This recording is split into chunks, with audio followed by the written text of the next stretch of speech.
Bonjour à tous et bienvenue sur Music Classroom, votre chaîne de formation musicale entièrement gratuite sur YouTube. Et bien dans ce tutoriel, je vais vous révéler les 3 bases, les 3 secrets de l'harmonie musicale. Qu'est-ce que l'harmonie ? C'est l'art d'enchaîner des accords, ce qui va vous permettre de réussir toutes vos harmonisations de mélodies, mais également vos accompagnements donc au piano. Eh bien, on va procéder en 3 étapes. La première étape, c'est l'étude des voicings, c'est-à-dire comment bien étager verticalement les notes d'un accord pour que celui-ci sonne. Deuxième étape, je vais vous montrer les 4 mouvements essentiels de l'harmonie musicale. Et en fin de tutoriel, vous verrez, ne le loupez pas, je vais parler de voice leading, c'est-à-dire de conduite des voix, c'est-à-dire comment enchaîner les notes de 2 accords horizontalement cette fois-ci, qui répond évidemment à des règles bien précises. Voilà, n'oubliez pas de vous abonner, d'activer la petite cloche, non seulement pour être notifié donc de toutes nos nouveautés, mais également des dates des directs que nous faisons, des lives, donc où vous pourrez donc chatter en direct avec moi et poser toutes les questions relatives à la musique. Voilà, bien on y va tout de suite, juste après ça.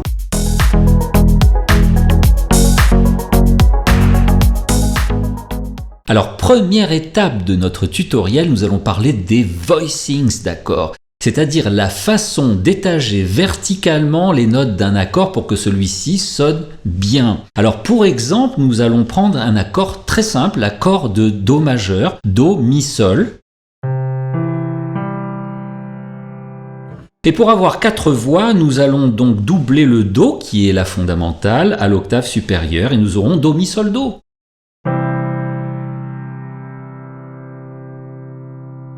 Alors, dans l'harmonie musicale, on va donner un nom à ces 4 sons qu'on appelle des voix. Le premier en bas, le Do, c'est-à-dire on va l'appeler la basse. Puis au-dessus, donc le Mi ici, on va l'appeler donc le ténor. Ce qui sont normalement des références effectivement au chœur vocal. Les 2 basses ténors sont des voix d'hommes en général. Puis la voix du dessus, le Sol ici sera l'alto, première voix de femme. Et enfin, la voix supérieure ici, on appellera ça le soprano, donc voix de femme également. Donc on a à peu près un chœur mixte, c'est une référence évidemment à la musique vocale. Donc ces voix, ces 4 voix peuvent être évidemment jouées à ce niveau-là, mais également à ce niveau-là. Et vous voyez, plus je descends vers le grave, évidemment, et moins l'accord va sonner, évidemment, puisque ça deviendra de plus en plus confus, ce qui est dû, effectivement, à la richesse des harmoniques, qui rendent un petit peu cette sonorité confuse. Alors, la première des choses à voir pour l'étagement donc vertical de ces 4 notes, c'est évidemment donc les distances à respecter entre 2 voix voisines. Par exemple, si je prends une basse de Do ici,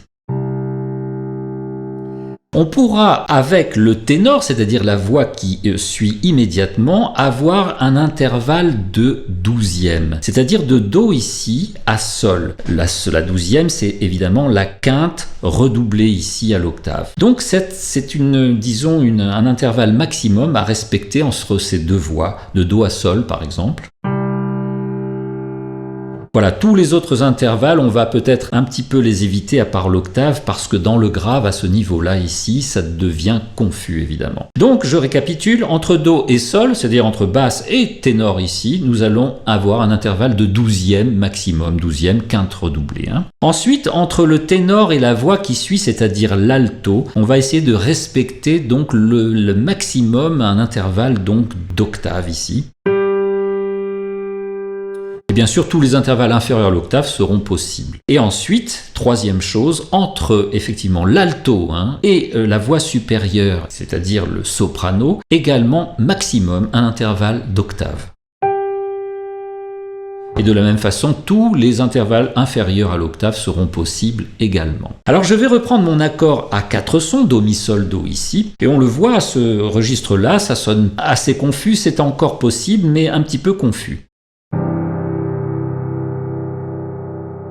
Alors ce qu'on va appliquer évidemment pour éclaircir un petit peu cet accord, c'est ce qu'on appelle la technique du drop 2. Dropper, c'est-à-dire passer une note d'une octave à une autre octave. Le drop 2, c'est en fait la 2e note en partant du bas. Donc le Do, puis le Mi. Donc le drop 2, ça sera le Mi. Donc sur cet accord Do, Mi, Sol, Do, on va passer le Mi donc à l'octave supérieure ici. Donc on se retrouve avec une position Do, Sol, Do, Mi. Voilà, position tout à fait équilibrée. Et parce que, effectivement, en bas, cette fois-ci, on a une quinte juste. Et la quinte juste, c'est l'un des intervalles, évidemment, qui sonne le mieux dans le grave, ici, du clavier. Donc, première position, drop 2, Do, Sol, Do, Mi. Donc, sonorité assez pleine, assez équilibrée. Alors, à partir de cette position, Do, Sol, Do, Mi, on va appliquer un nouveau drop 2. Mais cette fois-ci, la deuxième note en partant du bas, c'est le Sol, évidemment, qu'on va placer ici à l'octave supérieure. Et on va se trouver avec un accord qui fait Do et Do, Mi, Sol. Voilà, cet accord est tout à fait équilibré également, il sonne très bien.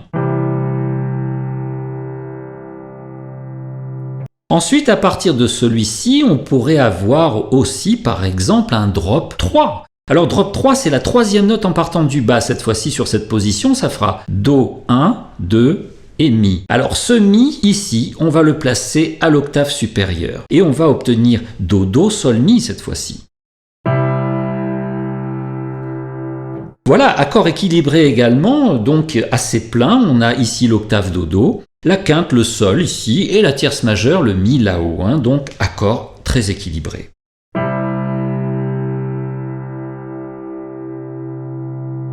Voilà, on pourrait avoir aussi, par exemple, une position Do, Sol, Mi, Do. Alors une quinte ici, puis une sixte entre ces deux voix ici, ténor et alto, et puis ici une autre sixte, Mi, Do, entre l'alto et le soprano. Donc sonorité très pleine et très intéressante.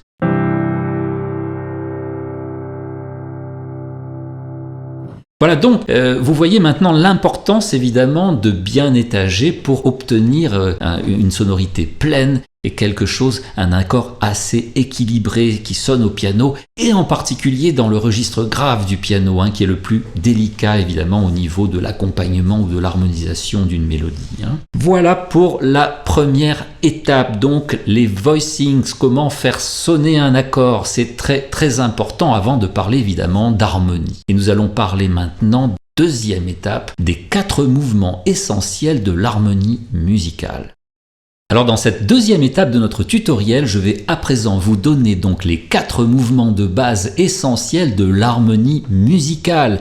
C'est-à-dire que je vais étudier maintenant comment les notes d'un accord donc vont se comporter mélodiquement pour se rendre sur les notes d'un accord suivant. Vous voyez donc l'harmonie est un mélange effectivement de verticalité, c'est-à-dire d'un accord donc avec des notes qui s'étagent de bas en haut, mais également dès que l'on a effectivement 2 accords qui vont s'enchaîner, donc il y a des mouvements mélodiques pour aller d'une note d'un accord à la note d'un nouvel accord, donc deuxième accord qui suit. Donc le premier mouvement que je vais ici vous montrer, donc c'est le mouvement parallèle. Et pour ça, on va prendre un intervalle, Sol-Si, c'est un intervalle de tierce majeure,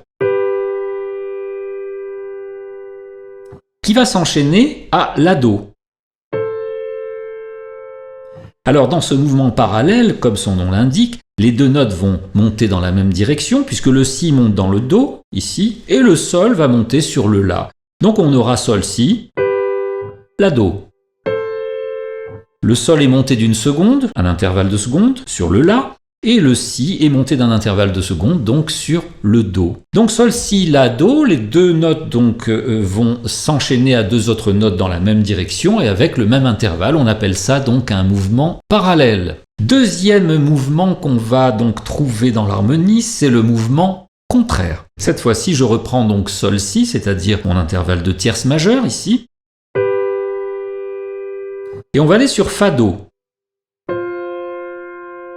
Alors Sol, Si, Fa, Do, effectivement, on voit que les 2 notes vont dans un mouvement contraire. L'une va monter, le Si va monter sur le Do, et le Sol ici va descendre sur le Fa. Voilà ce qu'on appelle le mouvement contraire, qui est très apprécié effectivement dans l'harmonie, puisqu'il permet des harmonisations assez équilibrées. Je récapitule, mouvement contraire. Troisième mouvement, c'est ce qu'on appelle le mouvement direct. Alors on va repartir de notre intervalle de tierce majeure, Sol, Si, et on va aller sur La, Fa. Donc de sol, si à la fa, on voit que les deux voix effectivement vont dans la même direction, c'est-à-dire une direction ici ascendante pour l'exemple, mais le si va monter d'une quinte diminuée, alors que le sol ici, la note inférieure, va monter donc sur le la d'une seconde, d'un intervalle de seconde. On a ce qu'on appelle ici un mouvement direct, où les deux voix vont dans la même direction, mais pas avec les mêmes intervalles. Par exemple, voilà, ce mouvement est à manier avec précaution, mais il fera partie de l'harmonie intégrante. Quatrième et dernier mouvement, c'est ce qu'on va appeler donc le mouvement oblique. Si je reprends effectivement mon intervalle sol-si, je vais aller cette fois-ci sur sol-do. Alors ce qui s'est passé, c'est que la voix supérieure, le si, est montée sur le do donc d'une seconde, mais que la voix inférieure, le sol, est restée sur le sol, donc sur la même note. C'est ce qu'on appelle évidemment le mouvement oblique, qui permet entre deux accords donc d'avoir des notes communes.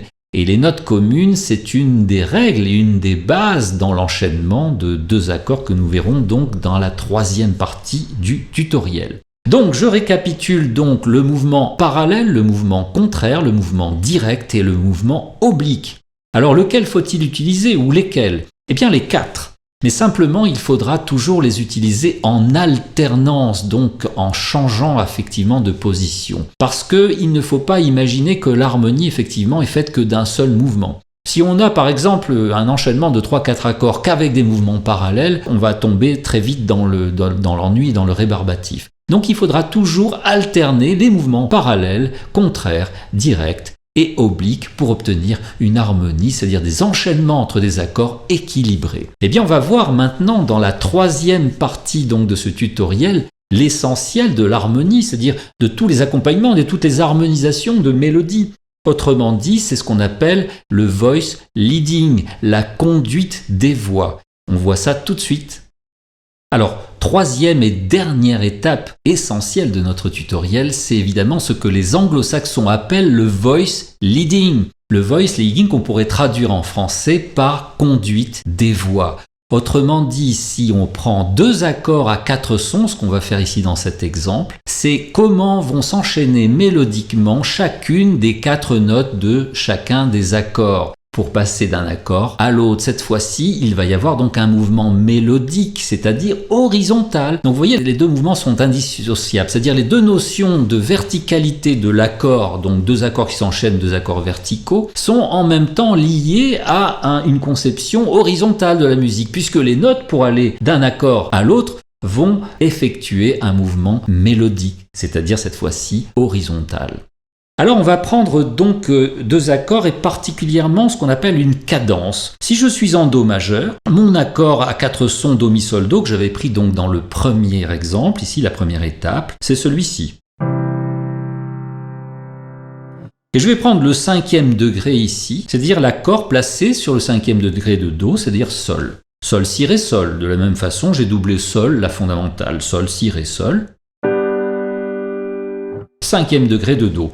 Bon, la cadence parfaite, c'est d'aller du 5 vers le 1, c'est-à-dire Sol, Si, Ré, Sol, vers Do majeur, premier degré.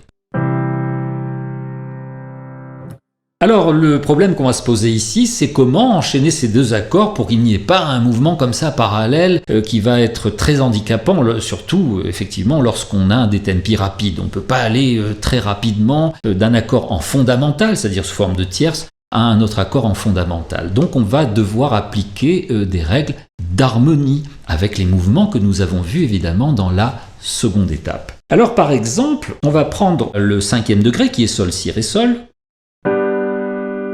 à l'état fondamental et on va appliquer ce qu'on a vu donc dans la première étape, c'est-à-dire dans les voicings, le drop 2. Cette technique qui va consister à prendre la deuxième note en partant du bas, c'est-à-dire le Si ici, et donc à la passer à l'octave supérieure ici. Et de Sol, Si, Ré, Sol, nous passons à Sol, Ré, Sol, Si. Voilà un accord beaucoup plus agréable, beaucoup plus aéré. Donc Sol, Ré, Sol, Si, j'ai cet accord de cinquième degré en Do, qui est donc sous forme de drop 2.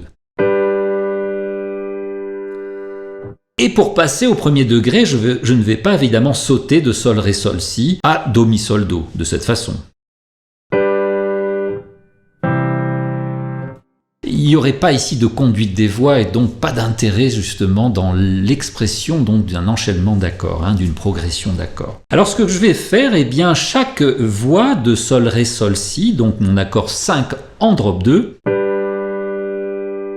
va s'enchaîner à un accord le plus voisin possible, donc du deuxième accord de do majeur. Et pour cela, on va voir le soprano, le si ici, va aller sur le do, c'est-à-dire le premier degré du second accord. De cette façon.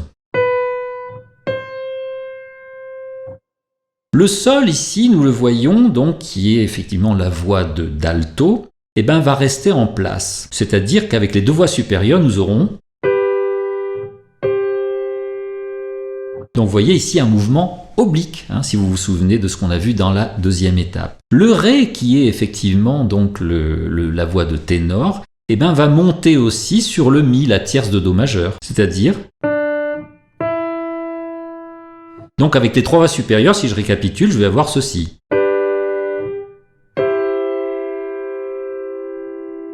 Et enfin, la basse, le sol, va aller sur la fondamentale do ici, en descendant d'une quinte, de cette façon.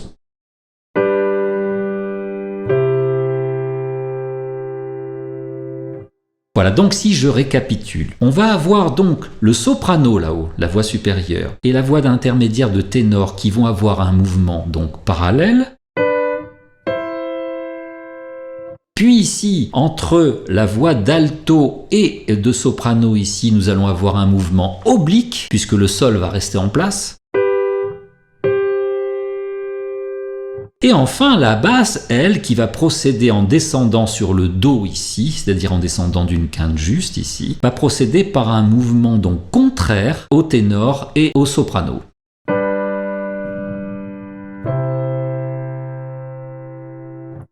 Voilà, vous avez pratiquement ici trois mouvements qu'on a vus précédemment, c'est-à-dire le mouvement parallèle, le mouvement contraire et le mouvement oblique qui vont être combinés dans un enchaînement évidemment de deux accords uniquement et qu'on pourra évidemment poursuivre dans une grille d'accords complète comportant donc évidemment plusieurs accords. Donc voilà le principe de base de l'harmonie, c'est-à-dire de bien conduire ses voix horizontalement, mélodiquement, lorsque deux accords verticaux s'enchaînent de cette façon.